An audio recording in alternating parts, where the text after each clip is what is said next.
What are we discussing on today's podcast, you ask? Well, which D-backs position player, could get squeezed off the roster?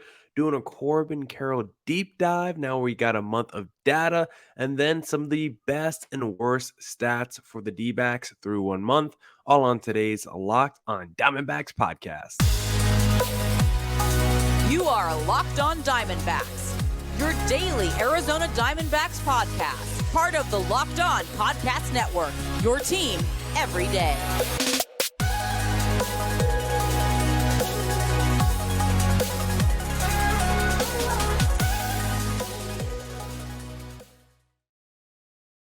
Welcome into the Locked on Diamondbacks podcast, part of the Locked on Podcast Network, your team every day you're listening to. The always charismatic host of this podcast, Millard Thomas. I'm a multimedia journalist and I'm a graphic designer, so please go check out my website, MillardThomas24.myportfolio.com. On there you can see all my latest work, from my packages to my articles to my photos and my graphic design. If you want to see more content by me, just follow me on Twitter at CreatorThomas24 for my personal account, or look up Locked on Diamondbacks, both Twitter, Instagram for the podcast handle. And of course, thank you for making Locked on Diamondbacks your first listen every day. I would not be able to do this podcast without you, my loyal listeners, sharing, subscribing, reviewing, doing all that so I could do this podcast for you.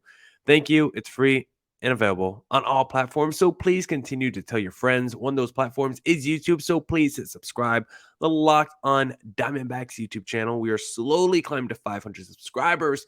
Want to hit that mark before the end of May. So please hit subscribe on the Locked on Diamondbacks YouTube channel. And today's episode is brought to you by BetterHelp.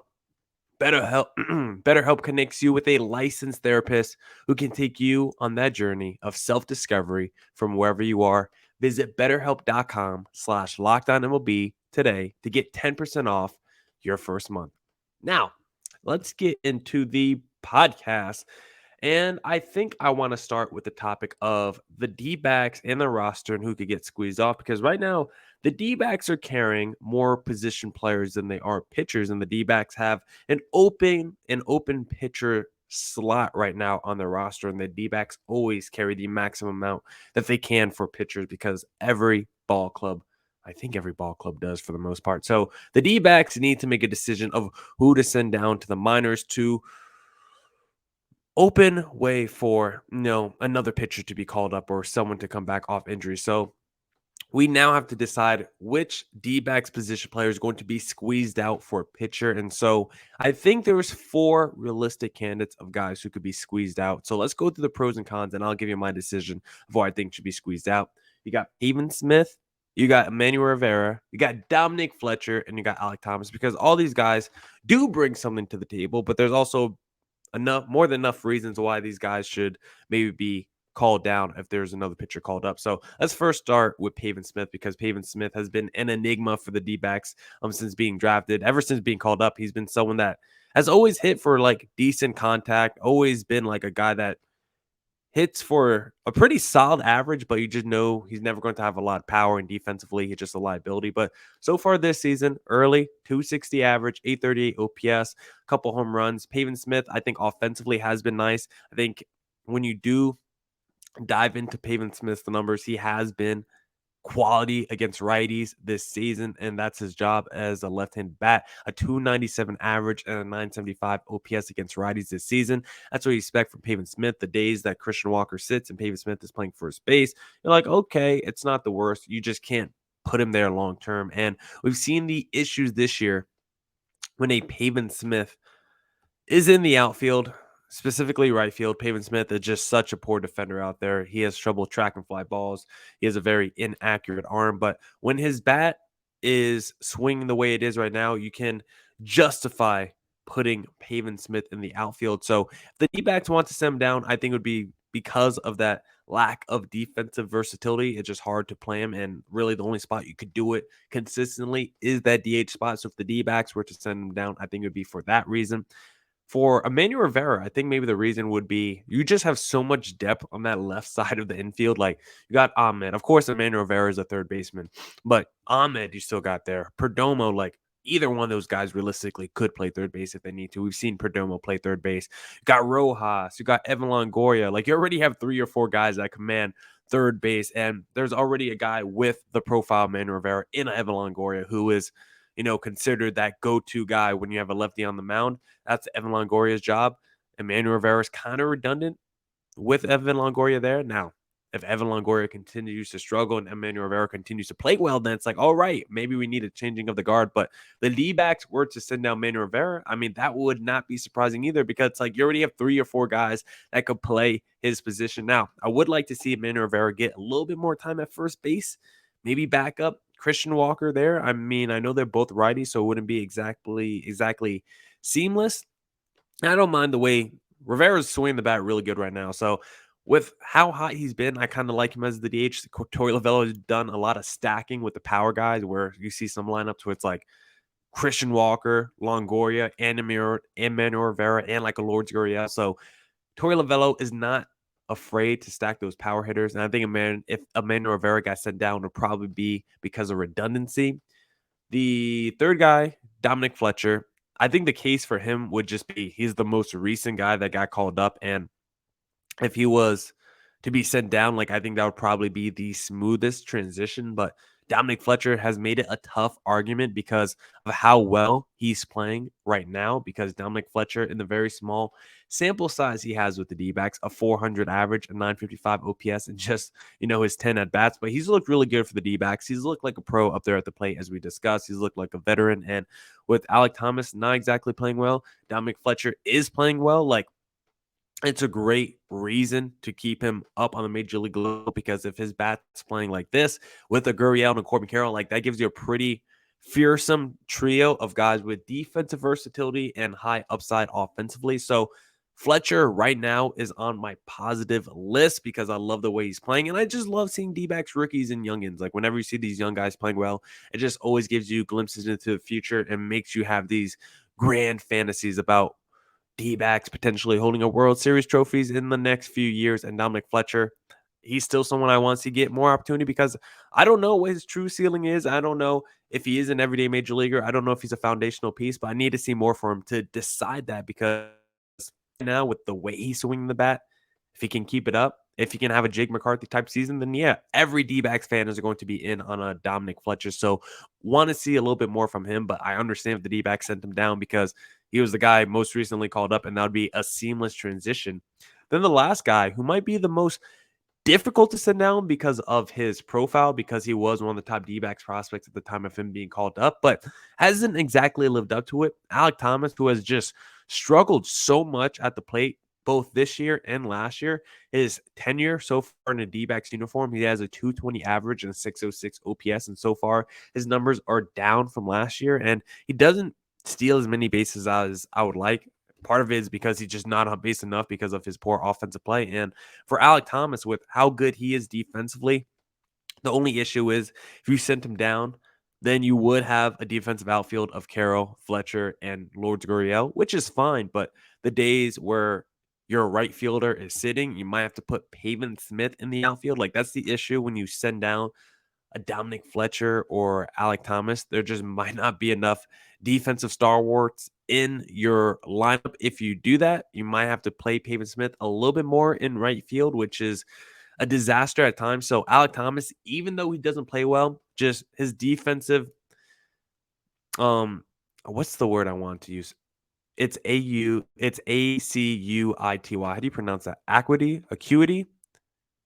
Alek Thomas's defensive prowess is the reason he would be able to stay on the major league level, because he is that nasty defensively with his instincts, how he's able to track balls. He's insane. He's one of the best I've ever seen. But with his bat struggling right now, he's going to be a hot candidate to send down. But if I actually had to pick which D-backs player I would send down, if I had to do a power ranking, I think I would have Pavin Smith 1, just because of that lack of defensive versatility. And I think we're going to see a regression to the mean when it comes to Pavin Smith's offense. I don't think he's going to continue to slash like this, at least from a slugging and OBP perspective. Like, I think his OPS could take a hit. I could see him be like a 280 hitter. I don't think that would be surprising for Pavin Smith, but I just don't think he'll offer you more than just some slap shot singles. Number 2 in the power ranking probably would be Alek Thomas, just because he's done, even though I love his defense, his offense has been so bad. Like, it just really has been a hindrance for this D-backs team at times when he's coming up to the plate with runners in scoring position. things of that nature, and he's just not producing, it really hurts. He'll probably be second in my power rankings. I'll probably have Emmanuel Rivera third because of the redundancy with the left side of the infield. And then I think Dominic Fletcher's fourth as it stands right now, just because he's been so hot for the D-backs, and the D-backs need more offensive talent in their lineup because you can never have too many offensive weapons. I'm always leaning offense over defense, unless your offense, I don't think, is that sustainable, like a Pavin Smith. So Dominic Fletcher would probably be the guy I at least want to send down. I think Pavin Smith would make the most sense of all the D-backs candidates to be sent back down to the minor leagues. And if you need any help canceling your subscriptions, then I suggest you check out Rocket Money, because did you ever discover any subscriptions you forgot about? Rocket Money is a personal finance app that finds and cancels your unwanted subscriptions, monitors your spending, and helps you lower your bills all in one place. Over 80% of people have subscriptions they forgot about, and chances are you're one of them, like that Stars app just to watch one show, or that free gaming trial you never actually used. Rocket Money will quickly and easily find your subscriptions for you, and for any you don't want to pay anymore, just hit cancel and Rocket Money will cancel it for you. It's that easy. Rocket Money also helps you manage all your finances in one place and automatically categorizes your expenses so you can easily track your budget in real time and also get alerted if anything looks off. Over 3 million people have used Rocket Money, saving the average person up to $720 a year. So stop throwing away your money, cancel unwanted subscriptions, and manage your expenses the easy way by going to rocketmoney.com/lockedonmlb. That's rocketmoney.com/lockedonmlb. rocketmoney.com/lockedonmlb. All right. Let's get back into the podcast. And now let's do our deep dive from Corbin Carroll, where I'm just going to jump from tab to tab on my computer because I got a whole bunch of different websites here, a whole bunch of different stats to start with and talk about with Corbin Carroll. Because Corbin Carroll, when you open up that StatCast page, there's a decent amount of red, but I would like that bar a little bit more to the right. But the most important bar on Corbin Carroll's StatCast page is that speed, because he's in the 100th percentile for speed. I think he's considered the third fastest player right now in terms of sprint speed. His sprint speed right now is sitting at 30.3 feet per second. So this guy is just incredibly fast. And we knew that about Corbin Carroll because this is someone that had all the expectations in the world coming into the season. And so far, Corbin Carroll, I think, is blowing away expectations. I mean, he already has the 4 home runs showing the power. He already has the 10 stolen bases showing the speed. 313 average, showing his just offensive hit tools and ability to make contact. 912 OPS shows his ability to get on base and the power.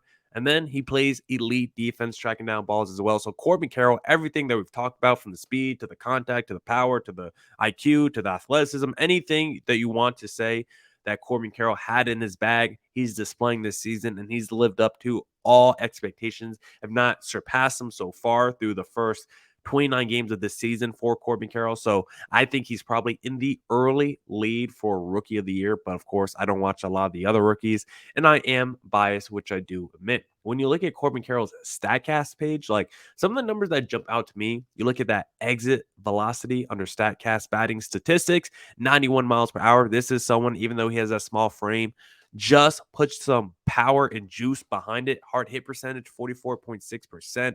He gets the sweet spot, 35%, and also 10.8% barrel. A 10.8% barrel percentage is pretty high as well. And it makes sense because when you see Corbin Carroll with those home runs or doubles in the alley that go 380 feet, like a lot of times when Corbin Carroll lines it up on the bat and gets good contact with it, and it does leave the ballpark and go over the fence, a lot of those times I'm like, is that a pop-up to right field? Just because the swing doesn't seem to be emphatic. The ball, I don't think, flies off the bat. I don't think there's a huge sound, but you look up and it's like, how is that cranked 420 feet every single time? I think then. So for Corbin Carroll, he has all this power, but it's so compact in that frame, and the ball somehow flies off his bat, even though it doesn't look like it is, even though it looks like it's a pop-up, it's actually flying off his bat, which is insane. And when you look at him versus certain pitches, like against fastballs this season, you can't throw those against Corbin Carroll. He's got a 327 average against fastballs with a 545 slugging. What about breaking balls? Well, a 321 average and a 536 slugging against that. Off speed pitches, a 500 slugging against that. It's hard to throw pitches to Corbin Carroll because he's so good against every pitch. And when you look at his zone, just look at batting average by zone.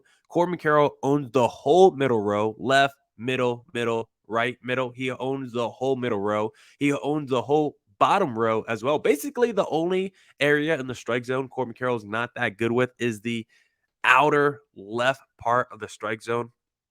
Or would it be actually the outer right part of the strike zone, the part of the strike zone that's farthest away from him as a batter? And it's the upper right. It's literally just a little sliver corner in the upper right-hand corner. That's the only area of the strike zone he struggles. But for the most part, Corbin Carroll does a great job of covering the entire strike zone, which is a reason I love him. But he's also a guy that's not afraid to swing the bat. He's one of the more consistent guys on the D-backs team at just swinging at pitches. He's I'm saying too much. He swings about 46% of the pitches he sees, and this is someone that gets pretty aggressive at times at the plate, and I'm not mad about it at all with Corbin Carroll. He's been really good for this D-backs team this season, and he just does so much for this D-backs team. And when you look at some of those plate discipline stats, like this is someone that he does struggle a little bit with chasing pitches. He actually doesn't swing at a ton of pitches. He's like 7th on the D-backs team in terms of swing percentage, but he does probably chase too many pitches. He probably does swing at too many pitches outside the strike zone. Now, he does make a decent contact percentage, 77.6% contact percentage, 83.3% on contact percentage in the strike zone. But for Corbin Carroll, you want him to draw a few more walks because that's probably the biggest issue with his game. It just doesn't draw enough walks. Corbin Carroll, 7.3% walk rate, just not good enough for a 22.9% strikeout rate. Like Corbin Carroll quietly strikes out a decent amount, 8 walks to 25 strikeouts. Like you need more from Corbin Carroll than that. He just walks not enough, and meanwhile he strikes out way too much, which I don't like to see. Corbin Carroll's so good at hitting the ball, such a good eye, and I think part of the reason why he doesn't walk enough is because he is aggressive at the plate. He's not aggressive with swinging it, but because he knows he could basically hit any ball in the strike zone, he's not afraid to swing at balls outside the strike zone because he's also decent at making contact on those pitches as well. Like Corbin Carroll can just do it all at the plate. So it's like when you have the offensive ability that he does, it's like, yeah, I'm always going to go down swing. This is not someone that's going to strike out looking a lot of time. He might strike out, but he's going to do it swinging because this is someone that's not afraid to swing no matter where the pitch is thrown because he's someone that can cover all parts of the plate. And also when you are that small frame, it's easier to tune into pitches, I think, because a guy like Aaron Judge, I imagine just has a larger strike zone radius than a Corbin Carroll. So pitchers have to be a little bit more perfect, a little bit more precise when locating pitches against a Corbin Carroll. And if you make those mistakes, he definitely takes advantage. One thing that I think is kind of fun to look at is where Corbin Carroll performs the best. I gotta stop saying when I'm not ready to talk. Where Corbin Carroll performs the best because when he's batting third this season, Corbin Carroll is a 387 average and 1117 OPS. And I do want to see more Corbin Carroll batting at the top of the lineup because I think this D-backs team is so much more exciting when you have like a Rojas, Marte, than a Corbin Carroll as your 1-2-3. That's something that I really enjoy. I wouldn't even mind seeing like a Corbin Carroll Perdomo duo at the top of the lineup with how those two are playing. That would be a lot of fun. And I also love how Corbin Carroll crushes when there's men on the bases. Not runners in scoring position. He needs to get better in that area. But when there's at least men on the bases, Corbin Carroll is a 308 average and an 874 OPS. And he's someone that is really clutch when the game is within one run. The Corbin Carroll bats 308 with an 899 OPS. When the D-backs are behind, Corbin Carroll, a 425 average with 1177 OPS, a 455 average and a 1390 OPS in high leverage moments. His best numbers are in innings 7 through 9, where he's batting 364 with a 1054 OPS. Like Corbin Carroll, the later that the game gets, the more clutch he gets. He's going to be one of the most clutch players we have on this D-backs team all season. And we need a Corbin Carroll walk-off because I could only imagine the energy D-backs Nation would have if Corbin Carroll ever got the opportunity to walk it off. We did. There was one game. Who was it against? I forgot because I remember, I think it might have been against the Kansas City Royals, maybe. I want to say, no, it was against the Milwaukee Brewers, I'm pretty sure, where Corbin Carroll had a chance to have like a walk-off grand slam and he wasn't able to get it done. But I would love to be in the ballpark for a Corbin Carroll home run. I would go crazy. Not a home run, a Corbin Carroll walk-off home run. I would go crazy. I would have the camera on, and best believe I would be dropping that video on the Locked On Diamondbacks social media channels. Now, let's talk a little bit about good and bad stats from this D-back season so far. But if you're someone that's in need of a little bit of help and maybe want to talk through your issues with someone, then I suggest BetterHelp because I'm someone that's benefited from therapy. I like talking to someone that I don't know personally and just venting and letting my frustrations in life out. And I think BetterHelp is a great tool for someone who's going through something similar in their life because if you're thinking of starting therapy, give BetterHelp a try. It's entirely online, designed to be convenient, flexible, and suited to your schedule. Just fill out a brief questionnaire to get matched with a licensed therapist and switch therapists anytime for no additional charge. Find more balance with BetterHelp. Visit betterhelp.com/lockedonmlb today to get 10% off your first month. That's BetterHelp, HELP.com/lockedonmlb. All right. Let's get back into the podcast and let's discuss some stats I found.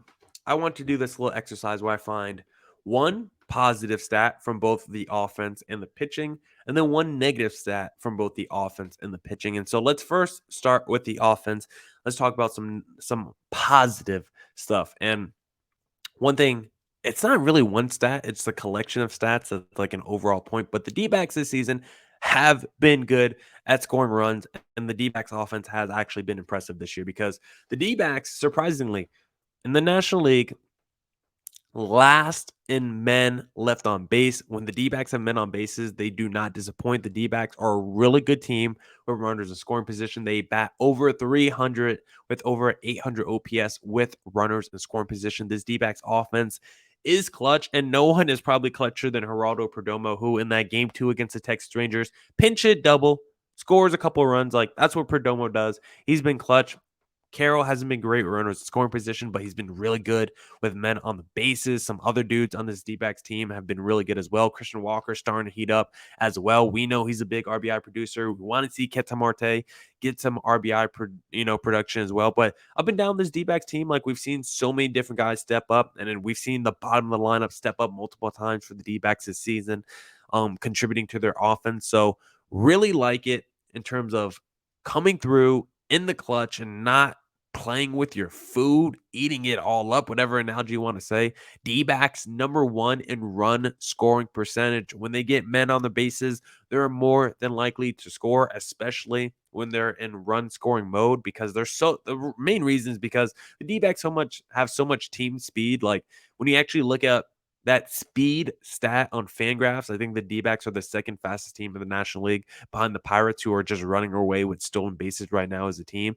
Want that to be the D-backs. Unfortunately, it's the Pirates, but D-backs team speed is still deadly, and it's a big reason because if you have Corbin Carroll, if you have Alec Thomas, if you have Gabriel Moreno, if you have Ketel Marte, Dominic Fletcher, whoever you have on second base or third base, or Perdomo, like a little bloop single, like all those guys are scoring. D-backs number 1 in extra base taken. The D-backs are not afraid to steal bases. They're not afraid to go from first, third. They do it all the time. Sacrifices, they do it all the time. Like the D-backs are aggressive and chaotic on the bases, which I love to see, which has led to the 3rd most runs in the National League. So that's my one positive stat for the D-backs offense. My one negative stat, though, D-backs, even though they're elite with men on the bases, they do not do a good enough job of getting men on the bases, at least via the walk, because the D-backs have the 2nd worst walk percentage in the National League. And it just begs the question, how many more runs would the D-backs be scoring if they could get on the bases so much easier? We just talked about how Corbin Carroll has a really low walk percentage, and a lot of these D-backs, position players like just aren't like walking enough, at least for my liking. Like Gabriel Moreno has a below a 300 OBP. Christian Walker, 306 OBP. Ketel Marte, a 325 OBP. Rojas, a 320. Gurriel, 325. Alec Thomas, 248. Like, there's just not enough. Like, Corbin Carroll's like the only everyday player with a 376 OBP, the only guy with like above a 330 OBP. Like, most of these guys, oh, and also Perdomo's the other one, 473 OBP, because Perdomo's the MVP of Major League Baseball right now. But it's tough to find D-backs players with above a 330 OBP right now because so many guys, they're hitting the ball for average. They're hitting it for power. They're just not getting on base via the walk, which I want to see a little bit more of because they're able to do that with the way this D-backs offense is clutch. D-backs can score even more runs than what we're already seeing. Now let's talk about the pitching staff. The pitching staff hasn't been that good this year. D-backs pitchers have produced the 11th best WAR among all pitching staffs in the National League. The starting rotation is below average in terms of innings pitched per game. The D-backs bullpen, the save percentage is also below average, and the team ERA is a 4.88. Just not good enough and just not getting it done. Like we've talked about so much, like Gallen in 7 starts, a 2.53 ERA. Merrill Kelly in 6 starts, a 3.06 ERA. But after that, Ryan Nelson, 6.39. Matt Bum, a 10.26. Tommy Henry, a 6.52. Davies was a 5.79. Dre Jameson, he has a 3.71 ERA, but as a starter, I'm guessing it wasn't that good. So it's like the rotation just hasn't been good enough for the D-backs this year. The bullpen, I mean, I think from the core guys, they need to get better at closing. I think the closing has gotten a lot better since Andrew Chafin has been there. But the bullpen, I think, is trustworthy. Like I talked about, there's at least like 4 guys I trust, like Andrew Chafin, a 2.31 ERA, Castro, 2.13, Kyle Nelson, a 1.54 ERA. That's probably my go-to 3. Ginkel's been like all right this year. There's definitely been moments where he struggled, but he still has a 3.38 ERA. Man Supply, of course, is in there with a 3.0 flat ERA. Like this D-backs bullpen does have like 4, 5, 6 guys you could throw in now. When the last since 2020, you're like maybe have 2 dudes I trust. Now it's like 5. I think that makes me feel pretty good as a D-backs fan right now. But if I want to give you the positive D-back stat from this pitching rotation, and this also plays into the catcher a little bit as well, probably a lot into the catcher as well. Fewest amount stolen bases against our D-backs pitchers. The D-backs have the best stolen base percentage against with these D-backs pitchers. Guys are not running. I do think these D-backs pitchers have pretty quick deliveries to home plate. I also think a guy like Gabriel Moreno has had a pretty strong arm this year and has deterred these D-backs runners. Not D-backs runners, these opposing runners on other teams. But considering this D-backs team, how they like to play on offense, they're so chaotic, trying to create stolen base opportunities every chance they get. Meanwhile, on the vice versa, their pitching staff and catchers do a great job of limiting that. I love that for this D-backs team. The offense has been really good. The pitching staff needs to get better. But the D-backs, above 500 record at this point in the season, sitting nicely in second place in the NL West. Yeah, I'll take that as a D-backs fan. Now, that's it for this edition of the Locked on Diamondbacks podcast.